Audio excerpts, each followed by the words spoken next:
Hey everyone, today on People Now, Kanye West claims he's been trying to divorce Kim K. Heartbreak for Orlando Bloom, the actor posting an emotional tribute to his beloved dog and finding a way to permanently honor his memory. Alex Trebek celebrating his 80th birthday, and he opens up to us about his current cancer treatment in an intimate People exclusive. I think this is a time of confrontation. Pop star Ellie Goulding gets real about finding inspiration for her new album and her surprise when fans showed up to her wedding. If you have a big Hollywood brush there to just sort of pop that on. Makeup mogul Charlotte Tilbury is showing us how to get that healthy summertime glow, plus fun makeup tips that you can try at home. All that and more today on People Now. Let's go.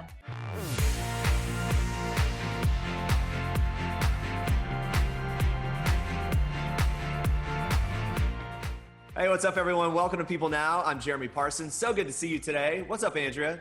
Hey, Jeremy. Not much, hanging out. It's a beautiful day in Wisconsin. I'm Andrea Boehlke. We have a really exciting show today. Charlotte Tilbury, my favorite person in the world, is showing me how to do a cool makeup look. Also a lot of news to get to, so here's what you need to know and what's trending for your Wednesday, starting with this. Some new developments on Kanye West. Kim Kardashian West released a statement on her Instagram stories on Wednesday addressing her husband's recent behavior. Yeah, she wrote in part, quote, "As many of you know, Kanye has bipolar disorder. Anyone who has this or has a loved one in their life who does knows how incredibly complicated and painful it is to understand." Kim added that she's never spoken publicly on the issue because she's protective of their 4 children and West's right to privacy. As for why she's speaking out now, she explained, "I feel like I should comment on it because of the stigma and misconceptions about mental health." She went on to say, "I understand Kanye is subject to criticism because he's a public figure and his actions at times can cause strong opinions and emotions." She adds that those who are close with West know his heart and understand that his words sometimes do not align with his intentions. Kim asked for compassion and empathy as they get through this and thanked those who have expressed concerns for her husband's well-being. This comes hours after West claimed in a series of since-deleted tweets that he's been considering divorcing Kim for years. On Tuesday, the rapper tweeted that he's been looking to end his marriage with Kim since November of 2018, when she consulted with rapper Meek Mill during a criminal justice reform summit. In that tweet, West said this, "I've been trying to get divorced since Kim met with Meek at the Waldorf for prison reform." He added in a follow-up tweet, "Meek is my man and was respectful, that's my dog.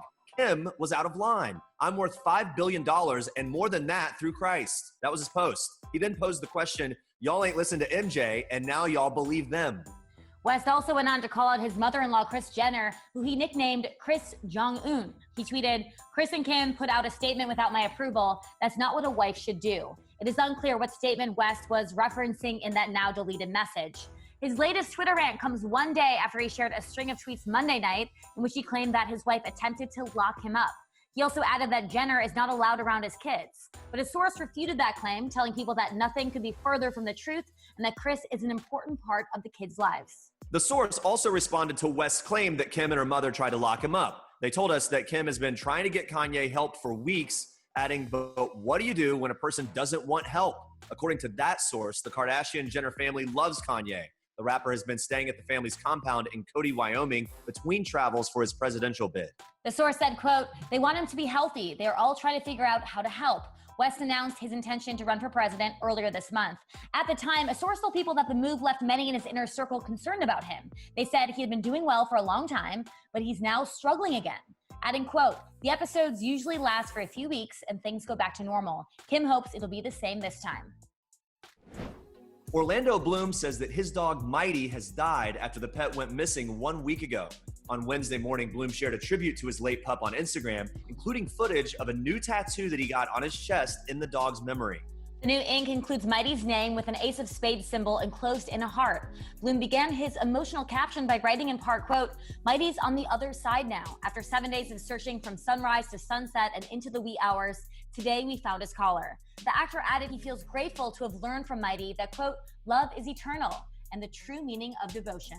Bloom continued on saying that he's sure that Mighty was looking down on him as he did everything he could to track him down, and remembered Mighty by saying this, "He was more than a companion, it was a soul connection for sure." Bloom went on to thank his neighbors and community members for their help throughout the week-long search, calling them heaven sent. On Tuesday, Dog Days Search and Rescue, a volunteer organization based in Simi Valley, California, shared the news of Mighty's death on Facebook, writing that informing a family their pet has been found dead is, quote, "one of the most excruciating things we have to experience." Victims. The organization explained that the grief Bloom and his fiancée Katy Perry are currently enduring is one we wouldn't wish on anybody. Earlier on Tuesday, Bloom posted about the ongoing search on Instagram, sharing more photos of his beloved pet and writing that he couldn't, quote, recall a time in my life where I've been so broken, wide open. Andrea, I saw this post on my feed. It was really heartbreaking. We wish him all the best. On Tuesday's episode of Watch What Happens Live with Andy Cohen, the Chicks, the country group formerly known as the Dixie Chicks, shared their thoughts on Lady Antebellum shortening their name to Lady A and the current lawsuit they're embroiled in with the blues singer Anita White, who's been using the moniker for many years. The Chicks agreed that the name change was good, as the word antebellum refers to the period before the Civil War, which includes slavery. Natalie Maines said the name change was the right move, but she added, quote, I think it's been very awkward and uncomfortable to have this whole lawsuit. It's kind of going against the point of changing their name. When Cohen asked the Chicks what they thought about fans not liking their own name change, the group laughed. Marty McGuire joked, we don't really care. The Chicks dropped Dixie last month. It's a nickname for the South during the Civil War era. In a statement on their website at the time, they said they want to meet the moment. The Chicks also revealed on the show that they would embrace former President George W. Bush with open arms when reacting to the backlash Ellen DeGeneres received a few months ago for sitting next to Bush at a Cowboys game. Here's what Maines had to say. You know, I joke that today I might actually make out with George Bush. Well, I was actually gonna ask you that, and I'm sure you've been asked before, but does the current president make you rethink at all your feelings for George W. Bush? Yes, I mean, I don't rethink that I didn't want to go to war and that weapons of mass destruction were a lie, but yes, I would. It would be a huge love fest if I saw George Bush right now. Really? Because of where we're at with this current president. The band infamously became blacklisted from the country music scene after a London concert in 2003. So during that show, Maines made a brief comment voicing her disapproval of the Iraq War and then President Bush. The singer said at the time, just so you know, we're on the good side with y'all. We do not want this war, this violence, and we're ashamed the president of the United States is from Texas. In this week's issue of People, a source tells us that Hayden Panettiere is finally ready to change her life for the better after her domestic abuse nightmare. On July 16th, Panettiere's ex-boyfriend, Brian Hickerson, was arrested in Los Angeles after she told authorities he'd been violent towards her. Hickerson's 8 charges allege abusive incidents from May of 2019 to January of 2020. And now Panettiere is hoping to support victims of domestic abuse with her story. In a statement, she said this, I'm coming forward with the truth about what happened to me with the hope that my story will empower others in abusive relationships to get the help they need and deserve. She continued saying, I am prepared to do my part to make sure this man never hurts anyone again. I'm grateful for my support system, which helped me find the courage to regain my voice and my life. According to a criminal indictment, the allegations against Hickerson include 4 felony charges of corporal injury on a spouse or cohabitant, 2 felony charges of assault with a deadly weapon, a misdemeanor charge of battery, and a felony charge of dissuading a witness from prosecuting a crime. Hickerson has since pleaded not guilty, and bail was set at $320,000. He has not responded to requests for comment. For Panettiere, who has struggled over the past few years, speaking out is a step toward regaining control. The source says that she's now, quote, surrounded by people who care about her and not someone who tries to control her and prey on her weaknesses. The source goes on to call this a turning point for her, as the actress has been undergoing treatment for alcohol abuse issues and has been focused on healing, sobriety, and recovery. For more on Hayden Panettiere's journey to rebuild her life, pick up a copy of People on Newsstands Friday. All right, guys, we are celebrating something pretty fun today. Alex Trebek's 80th birthday. Happy birthday, Alex. In this week's People Cover story, he's opening up about his 30-year marriage with his wife, Jean, and how she has given him strength in his battle against stage 4 pancreatic cancer. He tells us, quote, there are mates and then there are soulmates. That's a special kind of relationship.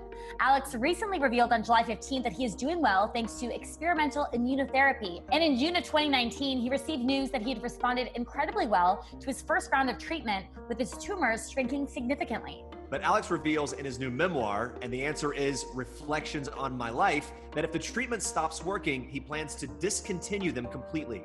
Alex explains, quote, if it weren't for Jean, I'd have put myself out of this a long time ago. The couple met in 1988 through a mutual friend. Alex had been hosting Jeopardy for just 4 years, and he was newly single after a divorce. He writes in his book, with Jean, it just happened. I knew this was going to be the person I'd end up with. Gene tells us, quote, "There was a deep sensitivity I picked up from him, even though he had a sort of charismatic, almost gruff exterior." Then 2 years later, Alex surprised Gene with a 16-carat sapphire engagement ring surrounded by diamonds. She previously told People that it took her breath away. The two then married, and just 3 weeks later, Gene found out she was pregnant with their first child together, Matthew. Their daughter Emily arrived 2 years later, both joining Trebek's older daughter, Nikki, from his first marriage. The couple admits that things aren't always perfect. Gene says, "We have our ups and downs, we have our challenges, but we have our really beautiful times where we're just so blessed to know that we are in each other's court." For more on their love story, check out this week's issue of People, available on Friday.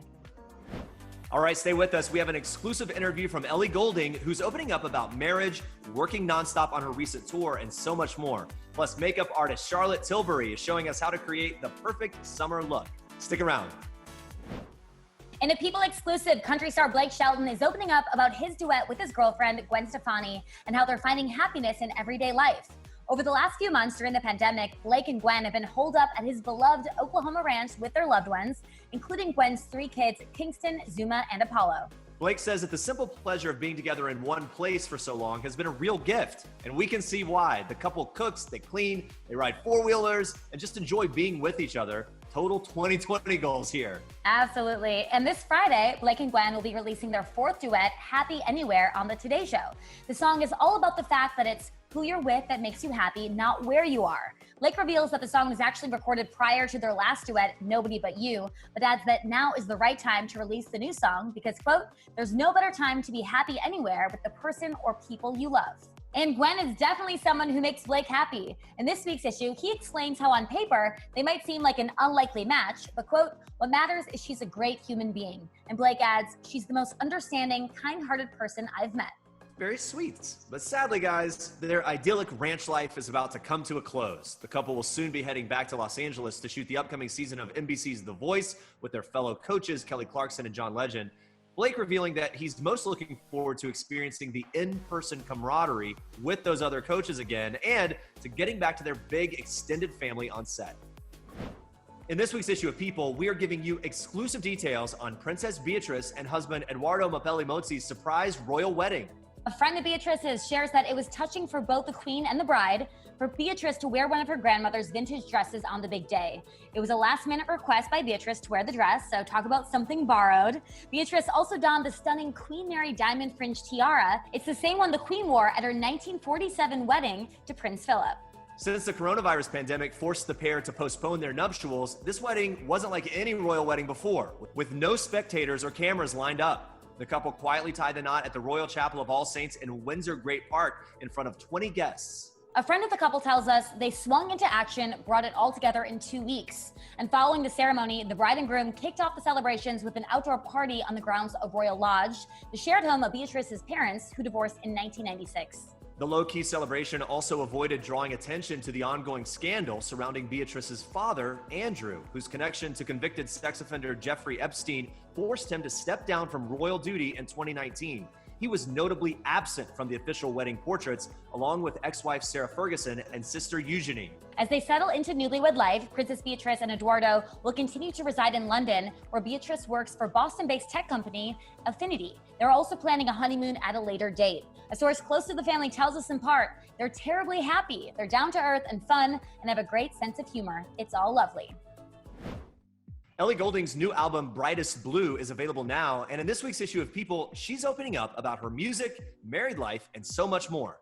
Ellie decided to slow down after a whirlwind decade of releasing music and touring, and she told us how taking that break actually helped her find inspiration for her new album. Watch.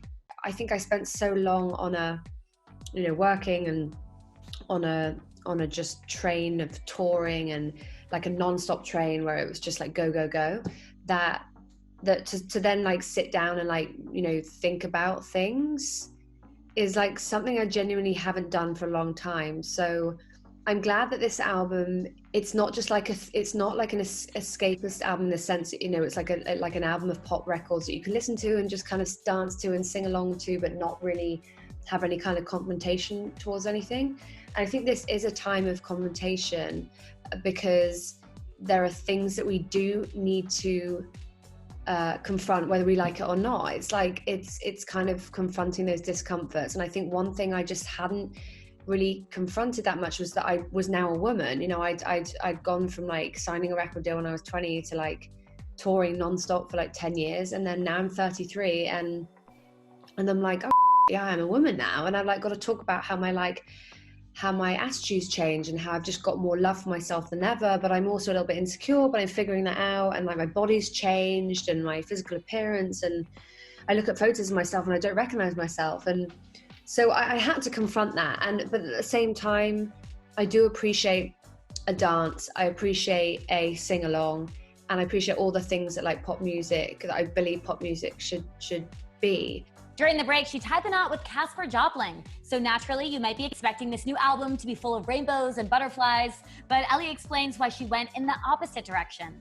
I don't think when you get married that it has to be your life is suddenly just all about your husband. I don't really believe in that. I think we got married because we knew that we were going to be together forever, and that that was kind of it. It wasn't like, oh my God, we must profess our love for each other in this way. It was more like we were just very rational about it, and we were like, this is what we should do. This is what we want to do. It wasn't like this madness overtook us and we had to get married. It was, it was very just like sort of like a pragmatic thing, and nothing's changed. It feels just like, it feels like just like normal. I think maybe people assume that when you get married, everything changes. I don't think it really does, unless that's just my personal experience anyway. And speaking of her wedding, Ellie opened up about her gorgeous dress and why she was surprised that fans showed up for her big day. Yeah, I was never really going to be like a kind of corsety type. I knew I always wanted to have like quite a big dress. But when Chloe, said they wanted to design it, I was like, oh my God, like this can't be real. And just the embroidery and like the, I had the C and the E on the veil, and like just attention to detail. And I always knew it was going to be traditional. Like I'd looked at like wedding dresses from like the 60s and 70s in England, and just thought, okay, I love that traditional kind of look, because then the evening is like when you can change and do the other side of you. But like, yeah, we married at York Minster. Like my husband's family have like strong ties to the Minster, and it's like, so it looked pretty crazy, and a lot of people turned up, and we never once announced the wedding. We didn't, we had like a teeny tiny announcement in the York Minster like weekly like leaflet or whatever, but all these people turned up. It was like my dad like started having like a panic attack when we drove through the city. It was so unexpected, but so lovely that people came to like to turn up and cheer us on and support us. It was really sweet, but it was the best day. It was so much fun.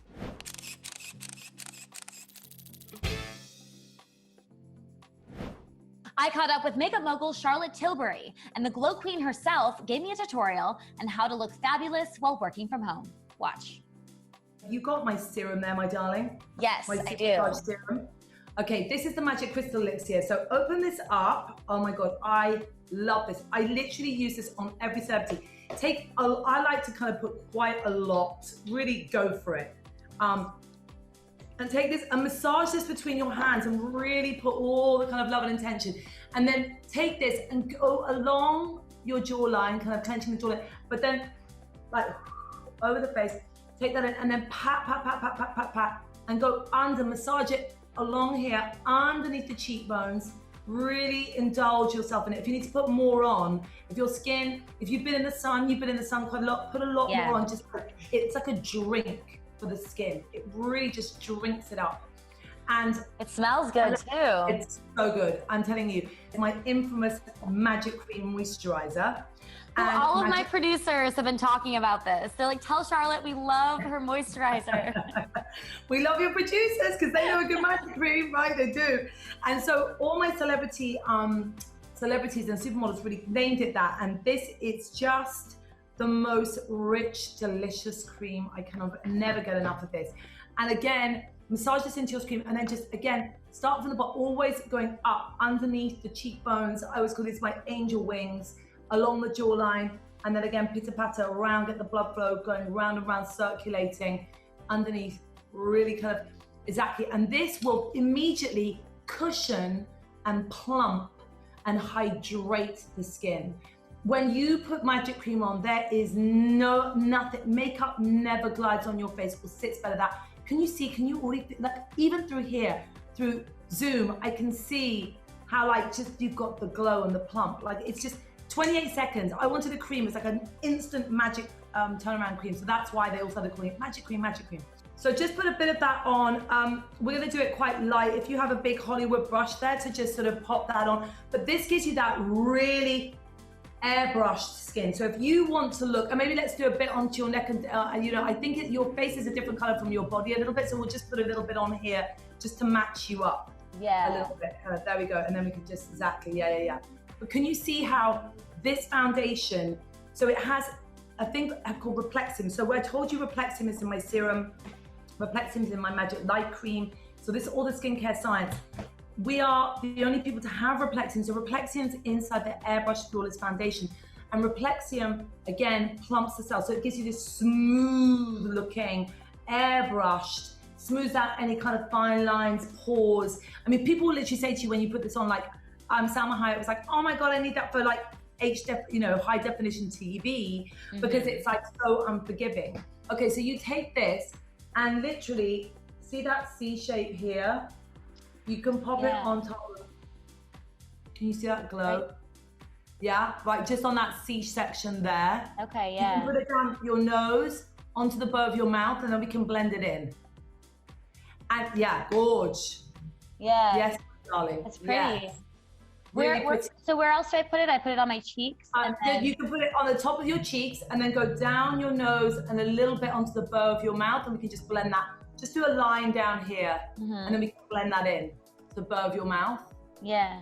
Do you have your airbrush powder? Yes. This has won every single award in the world. So is Magic Cream, has won millions of awards.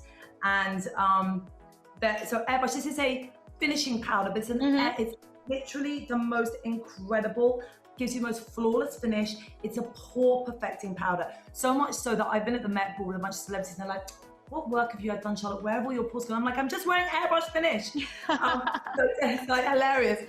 Like, okay, so take a bit of this and just put this down the side. So we don't want shine here, down the middle of the face, so around these bits, okay?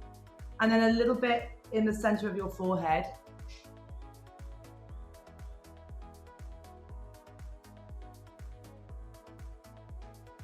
Is there such a thing as too many products for your skin? Or is there a product that isn't necessary? Or do you think that you can just kind of go wild? I built a skincare routine that with Magic Cream and the serum together, and the Magic Serum, that it doesn't irritate the skin. But sometimes I'm finding out there that a lot of people are putting very kind of powerful ingredients. So pure vitamin C, but without the gold attached to it. So it can sometimes, vitamin C, I find, can inflame people's skin, and some people can react. And so it depends on the potency of the ingredients and the mix of ingredients. So I have to say, I don't feel that you can just layer whatever on your face. I do think you need to kind of have people tell you, certainly the way that we've designed our line, you know, you can layer these ingredients and they really work really beautifully in the matrix of your skin together. But I would say, I don't really know what other people are using or how the levels in some of the products. I certainly found out there when some people put kind of high potency ingredients, they can be quite irritating, whereas I built a lot of these products to not be irritating the skin by attaching the vitamin C to the gold so that it doesn't make people flare up. You know, I designed it with my chemist and my scientist. Coming up tomorrow, we'll be joined by Kobe Bryant's close friend, volleyball player Victoria Garrick, who will tell us all about a new young adult novel created by Kobe himself. Plus, Office fanatics, listen up. Brian Baumgartner is talking all about his Spotify podcast and oral history of The Office. You don't want to miss that. It's Kevin from The Office, so you got to tune in. We'll see you back here tomorrow.